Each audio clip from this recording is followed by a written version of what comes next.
Did you know that Norway is one of the world's happiest countries? Follow along while we explore the historical city of Bergen and begin our fjord adventure.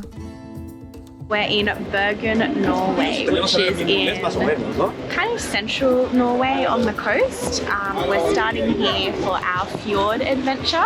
We've got a week in Norway and 2 weeks in Scandinavia. We are so excited. Bergen is just beautiful. It's a really cool, again, eclectic mix of culture. There's a lot of German influence here from the Hanseatic League, strong Viking history. Bergen is also the second largest city in Norway behind Oslo and has a rich maritime history, which is still a very important piece of the Bergen economy today. This is a great spot to start any Norwegian adventure, and we can't wait to explore Bergen further. We stayed in the Nosted neighbourhood, which is a really picturesque part of the city centre. At least we're getting some use out of these umbrellas and raincoats that we've been carrying around for 3 months. Even if you aren't staying near here, it's certainly worth taking a nice stroll around these streets and enjoying the beautiful coloured houses. Bryggen, which translates to the dock, is a historic harbour district and is the key site in Bergen. Bryggen is made up of a series of Hanseatic heritage commercial buildings lining the eastern side of the Vegen harbour. The earliest pier construction here dates all the way back to 1100 AD. This spot is really unique, with the history of one of the oldest trading ports of Northern Europe sitting at the heart of a modern-day city. After working up an appetite exploring Bryggen, we're excited to try the famous hot dogs from Trekroneren. With all the sausages made locally, with ingredients from local farms, it's easy to see why this place has been thriving for over 75 years. Since we had a short time in Bergen, we decided to join a walking tour with 20 Tour starting in the beautiful Byparken. We really enjoyed hearing about the city from a local, learning about Norway's history from the Viking days all the way to this city's experience of the World Wars. We really covered a lot on this tour. Our first stop was a visit to the National Stage Theatre. Next up, we popped our head into the beautiful St. Mary's Church. And our tour ended with a walk through the impressive Rosenkrantz Tower. The fish markets in Bergen have existed since the 1200s and have long been one of the most important places for trade between fishermen, farmers and locals. This is a great place to spend some time walking around and grabbing a quick lunch if you're hungry. If you're after something a little bit more upmarket, the indoor fish markets were opened in 2012, which have permanent fish shops and upmarket restaurants. We decided to hop on a funicular to go and get a glimpse of Bergen from one of the city's mountains.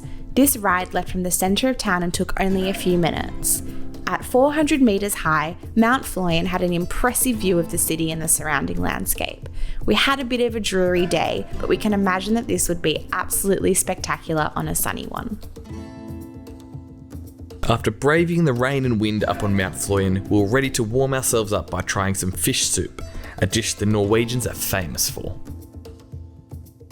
While Bergen was a great place to start, we were so excited to explore the fjords, so picked up our hire car early in the morning and started our 3-hour drive to Fjærland.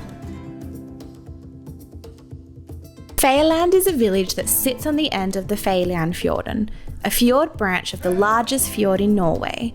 This village feels very cosy and remote. Up until 1986, the only way to access this spot was by boat on the fjord.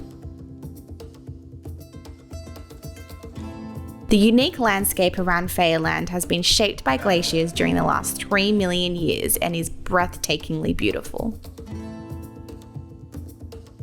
We stayed at the gorgeous Fjærland Fjordstove Hotel, which is a 1930s guest house which has been impeccably renovated and has the most beautiful position on the water. Our room in this historic hotel was super cute and had a special view overlooking the fjord. Staring out over the aqua blue glacial water of the fjords, we couldn't help but want to explore them further and decided to do a 2-hour kayak tour. This was so much fun, even if we did get rained on a little bit, and a great way to see the picturesque village from out on the water. Slightly damp. Despite Fjærland only having 300 inhabitants, the village has as many as 10 bookshops. These are situated in the strangest of places, including old barns, a frozen goods storage facility, a ferry passenger waiting room, and in boathouses. Fjærland is one of the few book towns in the world, adding to this village's quirky charm. Bergen was such a great, vibrant city with amazing food and the perfect place to start our trip. Fjærland was such an enchanting place and so different to anywhere we'd been before. The aqua water and the small village full of bookstores belongs in its own storybook and is certainly a must for anyone wanting to travel to Norway. We are now off to explore some other fjords in Western Norway, so if you want to follow along, please subscribe and look out for that next vlog.